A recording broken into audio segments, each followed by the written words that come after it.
Welcome to the EQ Video Tip. I'm your host, Eric Forsetter. As always, thank you for joining us for another edition of the EQ Video Tip. Before we jump in, let's review the goals of EQ Video Tip.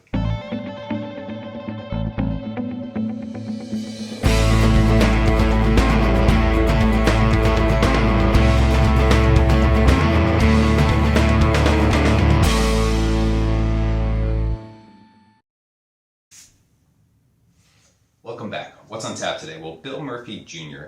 is going to talk to us in a double episode about toxic phrases that emotionally intelligent people try to avoid and why we avoid them.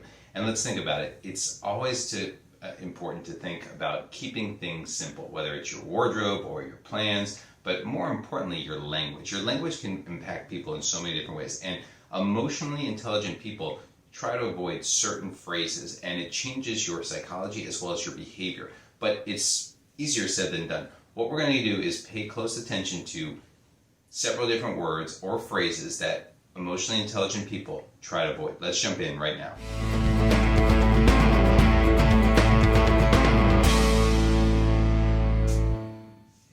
Tip number one, I'm not budging and you have no choice. Both of them back people into a corner. If you think about it, when you say, I'm not budging, wonderful. You're not budging, which suggests the confrontation's over and the other person backs up. Or more likely, they're going to retreat because they're going to say, hey, you're defeated or I'm defeated.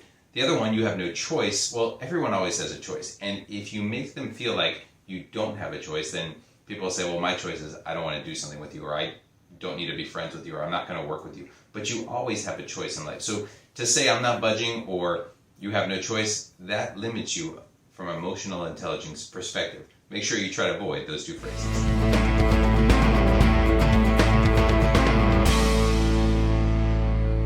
Tip number two, I wish I could help, or it's not hard.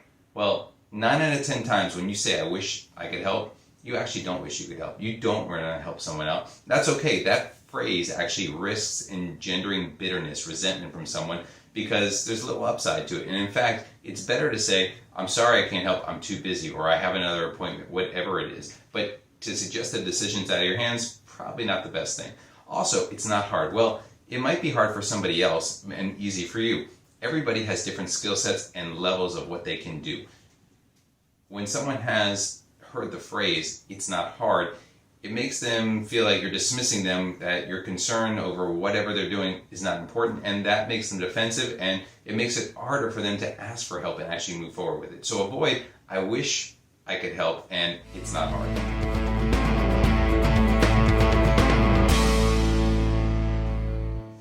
Tip number three, I don't know, what do you want to do? Let's get a little context here. What do you want to do for dinner? I don't know, what do you want to do? Or how should we approach this problem? Or what do you think the reaction to this challenging employee might be? By saying you don't know and what do you want to do, you're basically saying you're not having the courage to have your convictions come out and not confident enough to put out your own solution. It's a great way to avoid making decisions, which is totally fine, but it's a lousy way to position yourself to achieve your goal. So instead of saying, I don't know, what do you want to do, give your opinion and say, hey, I'm flexible or amenable to other things, but this is what I think we should do, or this is where we should eat, or whatever that decision might be.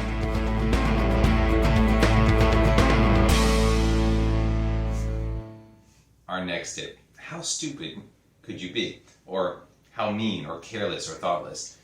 Your emotions are probably triggered at that point when someone does something wrong. And yes, you want to yell at them or shame them or embarrass them, or your anger is taking over. But making it worse doesn't help anyone else out. Instead, take a moment to think about it and say something like, how do you think this made someone feel? Or that's not the appropriate type of reaction. Or, hey, this is a teachable moment because I think you made a mistake here. Saying to someone, how stupid can you be? Or how careless, mean, whatever that phrase is, doesn't help out. Instead, make it a teachable moment to help grow your IQ, or EQ I should say, and theirs too.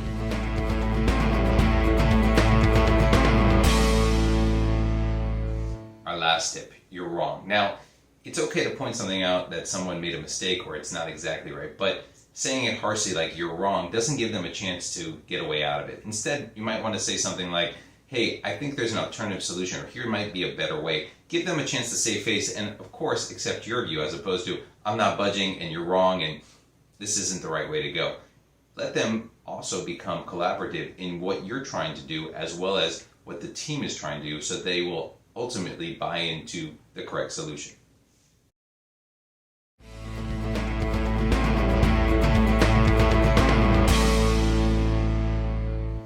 That's a wrap for this week's EQ tip. Hopefully these phrases will help you become more emotionally intelligent. And remember, it's okay if you use them by mistake at times. Just try to catch yourself as well. We'll come back next week with the next phrases for these tips.